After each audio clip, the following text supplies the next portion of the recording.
오늘 수요일날 전해 오신 분 진짜 잘 오신 겁니다. 멜기세덱에 대해서 이제 확실히 알 수가 있게 됩니다. 구약에서 가장 모호하고 가장 신비로운 사람이 멜기세덱입니다. 저도 이제 이번에 새롭게 한 게 많이 있는데요. 저는 옛날 미국에서 히브리서를 공부할 때, 성경 공부를 인도할 때 멜기세덱은 천사라고 저는 이렇게 들었고 가르쳤습니다. 오늘 분명히 알게 되는데 멜기세덱은 천사가 아니고 사람이다 하는 것을 분명히 알게 됩니다. 그리고 오늘 우리 주위에 멜기세덱 같은 사람이 있다는 것이 얼마나 이건 하나님의 특별한 축복 가운데 있는지 굿뉴스라는 걸 알게 됩니다. 멜기세덱은 성경에 딱 4절밖에 안 나옵니다. 창세기 14장에 딱 나오고요. 3절. 그리고 시편에 딱 한 번만 나옵니다. 그거 안 나옵니다. 근데 이제 히브리서에 보면 얼마나 멜기세덱 말을 많이 하는지 5장 11절. 이 멜기세덱에 관하여 우리가 할 말이 많으나 너희가 듣는 것이 두나무로 해설하기 어려웁니다. 6장 20절 또 멜기세덱이 이야기합니다. 그리고 앞서 가신 예수께서 멜기세덱의 반차를 쫓아 영원한 대제사장이 되어 우리를 위하여 들어가셨습니다. 그리고 7장 1절에 이 멜기세덱은 이렇게 나옵니다. 왜 히브리서에는 멜기세덱이 아주 중요한 사람이죠. 왜 그랬냐면 아브라함이 멜기세덱에게 10분의 1을 바쳤다는 거. 그리고 멜기세덱이 아브라함을 축복했다는 거. 이건 누가 하는 일입니까? 제사장이 하는 일입니다. 그러니까 지금 제사장들은 누구냐 하면 아브라함의 후손 가운데 레위 지파에서 제사장이 나오는 거 아닙니까? 근데 그 전부터 제사장은 있었다는 것을 이야기하는 거예요. 그러니까 지금 이제 예수님이 제사장이지만 대제사장이지만 아론 계통의 대제사장보다 훨씬 우월한 분이라는 걸 설명하기 위해서 누가 설명되는가 하면 소개되는가 멜기세덱이 소개되는 거예요. 왜냐하면 멜기세덱은 족보도 없고 이름도 없고 아비도 없고 아는 게 별로 없는데 갑자기 나타났는데 아브라함이 멜기세덱에게 복빔을 받고 11조를 바쳤다. 그래서 예수님은 레위 지파가 아니고 유다 지파지만 그러나 멜기세덱이 한 것처럼 그런 흐름이 하나 있는 것처럼 예수님도 하나님의 아들로 오셔서 대제사장 역할을 충분히 할 수 있다. 그걸 지금 이야기하는 거. 자, 그래서 제사장은 꼭 아론의 후손만이 되는 게 아니다. 그리고 아론도 실제로는 아브라함의 허리에 있으면서 누구에게 제사를 드렸다고요? 제물을 바쳤다고? 멜기세덱에게 바쳤다. 그래서 역사를 볼 때 레위 지파가 만들어지기 전부터 제사장 같은 역할을 하는 분이 있었고 그분에게 아브라함은 복빔을 받았다. 예수님은 어떤 계통이냐면 바로 레위 계통이 아니라 또 다른 계통이다. 그걸 설명해요. 자, 그래서 이제 멜기세덱은 예수님을 보여주는 게 아니고 제 거꾸로입니다. 멜기세덱은 예수님의 복사판이다. 그걸 알 수가 있고요. 그래서 이제 설명을 할 때 비교를 설명하면 좀 쉽잖아요. 조지 워싱턴, 미국의 초대 왕, 초대 대통령, 용감한 사람. 용감한 사람은 누가 같나? 조지 워싱턴. 참 마음이 넓은 사람은 누가 같나? 아브라함 링컨. 이것처럼 또 다른 제사장 계통이 있는데 바로 멜기세덱의 반차를 쫓은 그런 예수님 같은 분이 예수님이 계신다. 그걸 설명하기 위해서 멜기세덱을 소개합니다. 자, 그럼 멜기세덱은 어떤 사람입니까? 여기 나와 있죠. 볼까요? 7절 멜기세덱은 살렘의 왕이요 지극히 높으신 하나님의 제사장이라 여러 임금을 쳐서 죽이고 돌아오는 아브라함을 만나 복을 빌었다. 아브라함이 일체 10분을 그에게 주었다. 그를 번역하면 뭐라고요? 의의 왕이요. 멜기는 왕이고 세덱은 의입니다. 그래서 그의 이름은 의의 왕이요. 또한 살렘이니 그가 다스리던 땅이 살렘, 예루살렘이죠. 살렘 평화, 곧 평강의 왕이다. 그는 제사장이고 그는 왕이고 또 그는 또 어떻다고요? 그는 족보가 없고 그는 우월하다. 아브라함보다 우월하다. 이걸 이제 멜기세덱을 그렇게 소개합니다. 그럼 멜기세덱 4절에 가볼까요? 이 사람의 이게 나와 있죠. 사람이라고 분명히 나와 있죠. 이 사람의 어떻게 높은 것을 생각하라. 근데 이 멜기세덱은 어디서 왔냐라는 거예요. 그래서 노아가 아들이 셋이 있죠. 셈, 함, 야벳입니다. 아브라함은 셈의 후손입니다. 아브라함은 셈, 함의 후손이 있습니다. 그리고 야벳의 후손이 있습니다. 그런데 가나안 지역에 살고 있던 이 살렘 지역, 이 아브라함이 갔던 그 가나안 지역에 살고 있는 그 지역 사람들은 누구의 후손인가 하면 함의 후손인가. 그래서 학자들은 연구하기를 멜기세덱은 누구냐 하면 노아의 후손 가운데 함의 후손 가운데 경건하게 노아의 믿음을 유지하고 지켜온 그 후손이 바로 멜기세덱이라고 보는 겁니다. 그래서 이제 함의 후손이 가나안의 7 족속이죠. 여부스 족속, 또 뭐 히미 족속, 이건 다 누구냐면 함의 후손입니다. 그리고 아브라함은 저 갈대올에서 오는 아브라함은요 셈의 후손이고요. 그래서 함의 후손이 있는데 셈의 후손이 들어와가지고 쫓아내는 거죠. 그런데 처음엔 이 셋 다 누구의 아들입니까? 노아의 아들입니다. 그래서 이 멜기세덱은 누군가? 학자들은 연구하기를 노아의 후손으로서 노아가 가졌던 그 믿음을 잘 유지해온 그런 사람이다. 근데 그가 통치를 하고 왕이 됐고, 그래서 그 이름이 멜기세덱이다. 이렇게 부르는 거예요. 자, 멜기세덱은 뭘 우리에게 주는가? 뭘 가르쳐 주는가? 첫째는 멜기세덱은 보편 은총이 있음을 알려준다. 이건 무슨 말인가 하면 아브라함은 하나님의 계시를 받고 떠난 사람입니다. 그런데 아브라함이 전쟁하고 돌아올 때 아브라함은 두려웠고 큰 일을 마친 것에 대한 어떤 홀가분함보다 마음에 굉장히 어떤 큰 일을 마친 것에 대한 어떤 불안함, 짐이 이런 게 느껴지는 겁니다. 그런데 그걸 위해서 이 멜기세덱이 떡과 포도주를 가지고 딱 나와서 대접하는 거예요. 근데 족보도 없고 이름도 없다 그랬죠. 전혀 모르는 사람이 하나님의 택함 받은 하나님의 종을 섬기는 겁니다. 이게 하나님의 보편은 종인 겁니다. 우리 가운데 누가 아파요? 병원에 갔어요. 그 의사는 전혀 하나님을 몰라. 내하고 평소 알지도 못했어. 그런데 나를 보는 순간 내가 이 사람을 위해서 최고의 실력을 발휘해서 병을 고쳐줘야겠다. 이런 마음이 드는 겁니다. 그래서 나는 퇴원했어요. 잘 치료받고. 그 다음부터 그 사람하고 연락할 일이 없는 거지. 그 사람이 누구라고요? 멜기세덱과 같은 사람이죠. 그래서 하나님께서 하나님이 택한 아브라함을 보호하기 위해서 하나님을 모르는 또는 하나님과 전혀 상관없는 언약의 족보에 들지 않는 그런 사람임에도 불구하고 그들을 하나님께서 사용하신다는 거. 이게 멜기세덱입니다. 우리 아이가 군대 가고 우리 아이가 해외 가도 걱정할 필요가 없는 것은 거기에 족보도 없고 이름도 없고 아비도 모르는 우리와 아무 상관없는 사람이지만 하나님께서 그의 마음을 감동시켜서 떡과 포도주를 들고 우리 아이를 위로하러 오게 하신다는 거예요. 이게 멜기세덱인 겁니다. 얼마나 이게 굿뉴스인지 몰라요. 걱정할 필요가 하나도 없는 거예요. 아브라함이 갈대우를 떠나서 갔지만 조카 롯을 구하기 위해서 목숨을 걸고 싸고 돌아오는데 아브라함 혼자 외롭잖아요.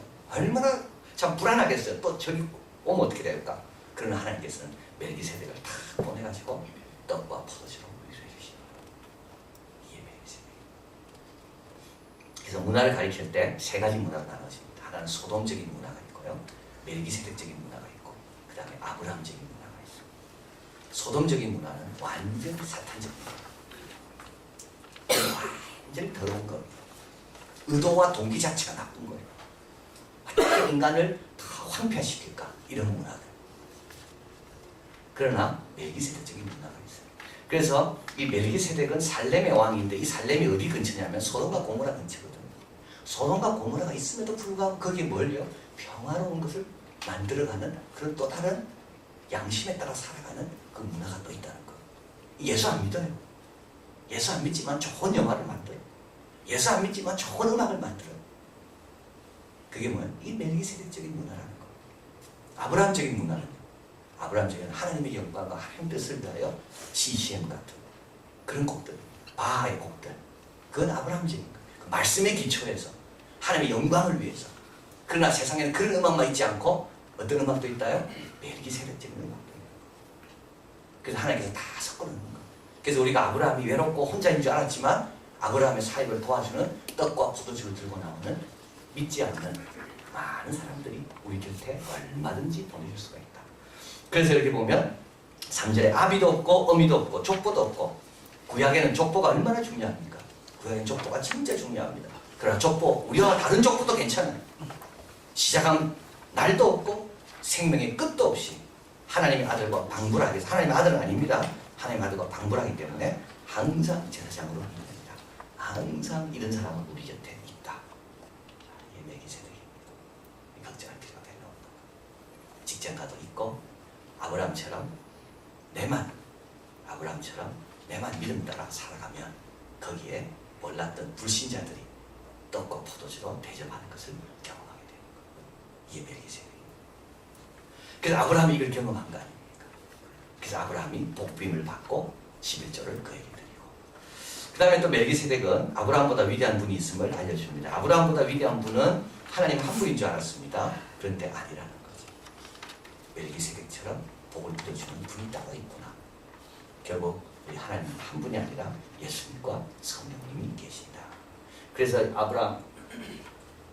예수님이 뭐라 말씀하죠? 나는 아브라함보다 더 오래되었다. 이렇게 이야기하십니다. 그 다음에 세 번째로 멜기세덱은 본문에 보면 이렇게 나와 있죠. 그는 왕이고 제사장입니다. 그렇죠? 왕이요 제사장이다.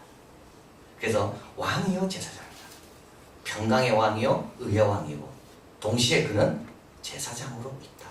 왕과 제사장이 같은 겁니다. 이것도 아주 중요한 개념입니다. 왜냐하면 하나님은 왕과 제사장을 같이 주지 않았습니다. 그렇죠? 하나님은 왕과 제사장을 같이 준 적이 없어요. 다윗이 아무리 훌륭해도 다윗은 왕이었지 제사장이 아니었어요. 제사장이 아무리 훌륭해도 하나님은 왕의 통치를 그에게 맡기지 않았습니다. 그래서 하나님은 제사장, 선지자, 왕을 다 구분해 이렇게 해놨어요. 왜냐하면 이 둘이 합치면 어떻게 될까요? 둘이 합치면요, 이거는 타락하게 돼 있는 거예요. 여러분 한번 보십시오. 제가 왕입니다. 그런데 영적인 면에서 내가 너무 부족해요. 그래서 어떻게 됩니까? 영적인 지휘자 밑에 겸손하게 인도하는 거예요. 근데 왕이면서도 영적인 걸 다 갖고 있어요. 얼마나 교만하겠어요. 내가 또 영적인 지도자예요. 근데 나는 또 물질적인 면에서 나는 아주 부족한 게 많이 있어. 힘이 없어. 영적인 파워밖에 없어. 그래서 어떻게 됩니까? 나는 기도밖에 못하는 거예요. 근데 나한테 힘이 있어요. 내가 설교대로 안 살아 아무도. 그럼 내가 힘이 있다면 어떻게 됩니까? 그 힘으로 밀어붙이는 거예요. 그래서 여러분 영적인 것과 물적인 것이 합쳐지면요, 이게 굉장히 무서운 폭력으로 바뀌는 겁니다. 그래서 하나님 이것을 갈라놓는 거예요. 영적인 사람은 물질적인 면에서 힘이 없어. 그래서 제사장은 아무 힘이 없어. 군대가 없어. 그래서 백성들이 죄지어도 기도하는 것밖에 없지, 그 죄짓는 백성을 향해서 뭔가 이렇게 군대를 동원하고 그럴 수가 없는 거예요. 만약에 그랬다면 금방 동원하겠죠. 근데 하나님께서 주지 않는 거예요. 반대로 왕에게는 영적인 해안까지 있어요. 영적인 능력까지 있어요. 그러면 어떻게 됩니까? 영적인 능력과 군대까지 합쳐가지고 사람을 막 밀어붙이는 이 추악한 동물이라는 책이 있는데요. 이 책에 요즘 왜 이렇게 테러와 이런 전쟁이 많은가? 이거는 기독교에서 왔다는 거예요. 이 저자는. 왜 기독교에서 왔는가? 현대 종교의 모든 갈등은 종교사의 한 부분에 불과하다. 기독교는 어떤 종교입니까? 천년왕국설이다. 그래서 기독교의 천년왕국, 유토피아가 도래해야 된다. 그런데 이 유토피아 도래 사상 때문에 뭐가 많아진다? 폭력이 많아진다. 왜냐하면 유토피아는 좋은 건데 그 도래를 정치적으로 하려니까 안 되잖아요. 사람이 본성은 안 바뀌거든요. 그 본성은 억지로 바꾸려는 게 뭡니까? 그게 폭력이라는 거. 참 중요한 거죠. 본성을 억지로 바꾸려면요, 거기 뭡니까? 힘이 나올 수밖에 없어요. 바꾸려는 의지가 강하면 강할수록, 내한테 힘이 없으면 다행이에요. 그때는 할 수 없어. 나는 기다려야 되고 기도해야 되고. 근데 바꾸려는 의지는 강한데 나한테 힘이 있어. 그럼 뭐로 바꾸겠습니까? 힘으로 바꾸려는 거예요. 그래서 모든 유토피아는 피로 끝난다는 거예요. 왜냐하면 정치적으로 사람을 바꾸려는데 사람은 안 바뀌고, 그런 말합니다. 정치를 통해 인간의 조건을 변화시킬 수 있다고 믿는 세계관, 이거는 현실감을 상실한 세계관이다. 그래서 하나님께서 어떻게 우리에게요? 왕은 왕대로, 영적인 딱 구분해 놓는 겁니다. 이 두 개가 합쳐지면 무서운 겁니다. 그래서 무슬림이 무서운 거예요. 무슬림은 정치와 종교가 딱 붙었어요. 그렇기 때문에 어떻게 됩니까? 정치의 힘 가지고 종교적인 가치관을 억지로 밀어붙이는 거예요. 탈레반이 대표적인 거예요. 의자들 다 없애버렸어. 왜냐하면 여자는 집에 있어야 되는데 어디 나와서 환자를 봐요. 여자 학교들 다 없애버려요. 여자는 남자를 시험에 들게 하면 안 돼. 근데 여자는 다 가리고 다녀야 돼. 본성적으로 됩니까? 안 되잖아요. 그러니까 탈레반이 정권을 잡으면 다 그렇게 힘들어 보이지. 그래서 하나님께서는 제사장과 왕을 갈라놓은 겁니다. 그런데 이제 예수님이 와서 우리를 뭐라 그러죠? 우리를 왕 같은 제사장이라고 부르잖아요. 이게 예수님이 오셔서 합쳐져요. 예수님의 길을 따라가면 왕 같은 권위를 갖고도 제사장의 일을 잘 할 수 있다는 거예요. 그래서 예수님이 오시면서부터 우리에게 하나님께서 새로운 과거 구약시대 때는 주지 않았던 새로운 직분을 주시는데 그건 뭐냐면 왕 같은 제사장입니다. 우리에게 권세를 주시면서도 동시에 제사장으로서 역할하라. 이건 우리를 크게 믿어주시는 겁니다. 그리고 주님께서 주신 이유가 있는데 하나님께서 왜냐하면 예수님 보면 따라가면 하늘의 권세를 가지고 제사장으로서 잘 사용할 수가 있다. 그래서 이 살렘의 왕 멜기세덱은 그걸 우리에게 보여주는 겁니다. 예, 왕과 제사장이 언젠가는 합치는 날이 오는데 그것은 바로 예수님이 오시면서 가능하다. 자, 그래서 이 멜기세덱은 우리 제사장이라는 이 직분이라는 것은 꼭 아론만 오는 게 아니다. 그리고 아론보다 그 전에 더 훌륭한 제사장 역할을 한 사람이 있었는데 그게 바로 아브라함에게 복을 빌려준 멜기세덱이다. 그러면서 봐라. 예수님도 얼마든지 유다 지파로 오셨지만 우리에게 영원한 대제사장이 된다. 그 말을 하는 겁니다. 자, 적어드린 그 교재를 봅니다. 23절 같이 읽어볼까요? 저희 제사장자의 수요가 많은 것은 죽음을 인하여 항상 잊지 못함이라. 그렇죠? 24절 예수는 영원히 계심으로 제사의 직분도 갈리지 않으나니. 25절 있습니다. 그러므로 자기를 힘입어 하나님께 나아가는 자들을 온전히 구원하실 수 있으니 이는 그가 항상 살아서 저희를 위하여 강구하십니다. 여기서 강구하신다는 건 적극적으로 중보하고 계시는 거예요. 적극적으로. 안드루메레이를 말합니다. 앤드루모레. 예수님에 속한 모든 사람이 그들의 모든 필요를 위한 사랑의 기도가 예수님께서 아버지에게로 끊임없이 흐르고 있다. 끊임없이 흐르고 있다. 우리가 잘 되는 이유는 우리 기도 때문이 아닌 경우가 많을 겁니다. 예수님의 기도 때문에 잘 된 거예요, 사실은. 우리는 잘못된 거 구할 때도 많이 있고 게으를 때도 많이 있고 그럼에도 불구하고 잘 응답된 것은 누구 기도 때문일까요? 예수님 기도 때문인 겁니다. 아버지께로 향하는 예수님의 기도는 끊임없이 계속 올라가고 있는 거예요. 계속. 성인이나 동정녀 말에게 의지하는 것은 그래서 무익한 겁니다. 창조주와 구속주가 아니라 창조물을 공격하는 것이기에. 그래서 로마 캐톨릭 문제가 많은 거. 예수님이 이렇게 기도하고 계시는데 무슨 마리아의 기도가 또 필요하겠습니까? 무슨 성인의 기도가 필요하겠어요? 예수님이 이렇게 직접 기도하는데 그걸로 충분하지. 마리아의 기도가 필요하다는 말은 그게 충분하지 않다는 말인데. 그리고 우리 예수님의 새 언약에는 승계에 대한 규정이 없습니다. 승계에 대한 아무리 좋은 사람도요. 항상 문제는 어때요? 세습할 때 문제가 생겨요. 그래서 이슬람의 문제가 바로 그거 아닙니까? 모하메드가 죽고 난 다음에 누구에게 그걸 맡겨야 되는가? 아버지는 훌륭한데 세습하려니까 그 아들은 부족하고 갈라지고 파가 나눠지고 칼리프라는 종교 후계자가 나타나지만 그거 부족하니까 술탄이라는 정치주자가 나타나고 이란 같은 나라, 이라크 같은 나라, 쿠웨이트 같은 사우디아라비아 같은 나라 왕이 있지만 종교 지도자들이 또 있는 거죠. 결탁해가지고 서로 결탁해가지고 근데 그 사람이 죽으면 흔들리는 거. 그러나 우리 예수님은 갈리지 않는다는 거. 우리 제사장은 영원히 한 분이 계시는 이 승계에 대한 규정이 없는 거. 우리에게 희망이 있는 이유는 누구 때문입니까? 우리에게는 더 좋은 제사장이 계시기 때문에 희망입니다. 오늘도 쉬지 않고 기도해 주신 그분이 있기 때문에 우리에게는 희망입니다. 지속적으로 적극적으로 우리를 위해서 기도해 주시는 더 좋은 제사장. 그래서 우리에게 더 좋은 희망이 있는 이유는 더 좋은 제사장이 있기 때문에 이게 복음이에요. 나는 부족해도 우리 예수님께서 지금도 우리를 위해서 적극적으로 기도하고 계시기 때문에 그리고 또 그 기도의 응답으로 하나님은 누굴 보내십니까? 멜기세덱 같은 사람을 또 보내고 계시기 때문에 우리는 이 세상에 혼자가 아니라 위에는 예수님 계시고 밑에는 멜기세덱 같은 주님 보내는 자들이 있고 나그네 길을 가지만 외롭지 않고 힘들지 않다. 이렇게 마치겠습니다.